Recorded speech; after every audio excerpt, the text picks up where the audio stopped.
तेनालीराम के किस्से। सालों पहले कृष्णदेव राय दक्षिण भारत के जाने माने विजयनगर राज्य में राज किया करते थे। उनके साम्राज्य में हर कोई खुश था।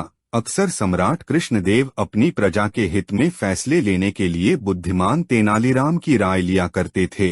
तेनालीराम का दिमाग इतना तेज था कि वो हर मुसीबत का पल भर में समाधान निकाल लेते थे।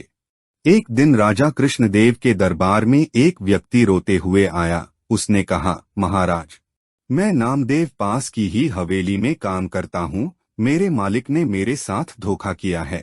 मुझे न्याय चाहिए। राजा कृष्णदेव ने उससे पूछा कि आखिर ऐसा क्या हुआ है तुम्हारे साथ। नामदेव ने राजा को बताया कि करीब 5 दिन पहले मैं अपने मालिक के साथ हवेली से पंचमुखी शिवजी के मंदिर गया था। तभी काफी तेज आंधी आने लगी। हम दोनों मंदिर के पीछे के हिस्से में कुछ देर के लिए रुक गए। तभी मेरी नजर एक मखमली लाल रंग के कपड़े पर पड़ी। मैंने अपने मालिक से इजाजत लेकर उसे उठाया। देखा तो वो एक छोटी पोटली थी जिसके अंदर 2 हीरे थे। महाराज, वो हीरे मंदिर के पीछे वाले हिस्से में गिरे हुए थे, इसलिए कायदे से वो राज्य की संपत्ति थे। लेकिन मेरे मालिक की नियत हीरे देखकर खराब हो गई थी। उन्होंने मुझे कहा कि अगर तुम किसी को नहीं बताओगे तो आपस में हम दोनों एक एक हीरा बांट लेते हैं। मेरे मन में भी लालच आ गया था, इसलिए मैंने इस बात के लिए हाँ कर दी। हवेली पहुंचते ही मैंने जब मालिक से अपना हीरा मांगा तो उन्होंने उसे देने से मना कर दिया। मैंने सोच रखा था कि हीरा मिलते ही उसे बेचकर मैं नौकरी छोड़कर खुद का कुछ काम शुरू करूंगा, क्योंकि मालिक का रवैया मेरी तरफ अच्छा नहीं था। आगे नामदेव ने महाराज से दुखी आवाज में कहा कि मैंने 2 दिनों तक मालिक को मनाने की कोशिश की, लेकिन उन्होंने मुझे हीरा देने से साफ मना कर दिया है। अब आप ही मेरे साथ न्याय कीजिए। नामदेव की बातें सुनते ही सम्राट ने तुरंत अपने सैनिकों को भेजकर अपने दरबार बुलाया। उसके आते ही जब महाराज कृष्णदेव ने हीरे के बारे उससे पूछताछ शुरू की, जवाब में उनसे कहा कि ये मेरा नौकर झूठ बोल रहा है। हाँ, ये सच है कि उस दिन हमें मंदिर के पीछे के हिस्से में हीरा मिला था। मैंने वो हीरे इसे राजकोष तक पहुंचाने के लिए कहा था। फिर 2 दिन बाद जब मैंने इससे हीरे जमा करने की रसीद मांगी तो यह घबरा गया और सीधे मेरे घर से निकलकर आपके पास आ गया। तब से यह सारी झूठी कहानी आपको सुना रहा है। तभी महाराज ने नामदेव के मालिक से पूछा कि क्या आपने इसे हीरे किसी के सामने दिए थे। नामदेव के मालिक ने कहा, हाँ महाराज, मैंने अपने 3 नौकरों के सामने इसे हीरे की पोटली दी थी। यह जानते ही राजा कृष्णदेव ने उन तीनों को बुलवाया। नौकरों ने दरबार में पहुंचते ही नामदेव के खिलाफ गवाही देते हुए कहा कि उनके मालिक ने नामदेव को हीरे उनके सामने ही दिए थे।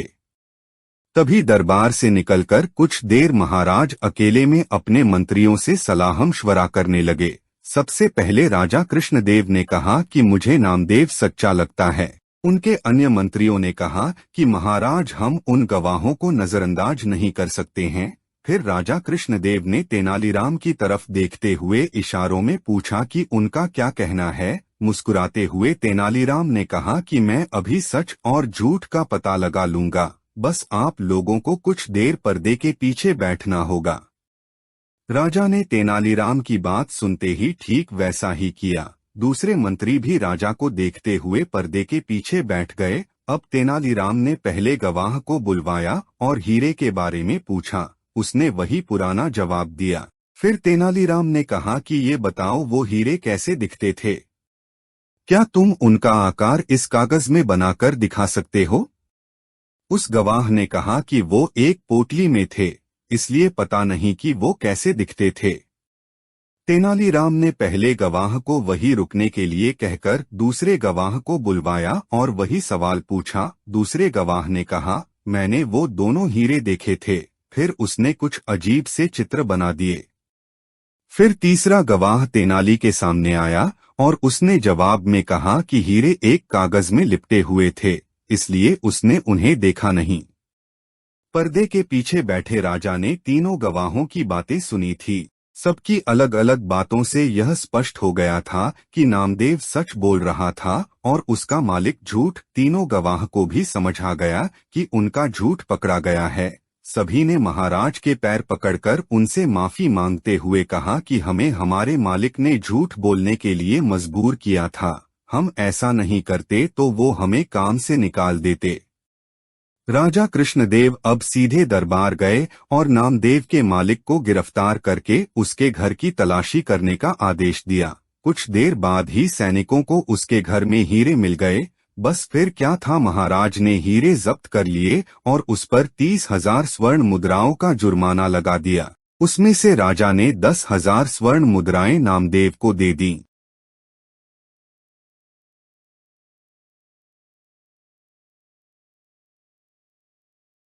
Suno means listen. Are you listening? Suno.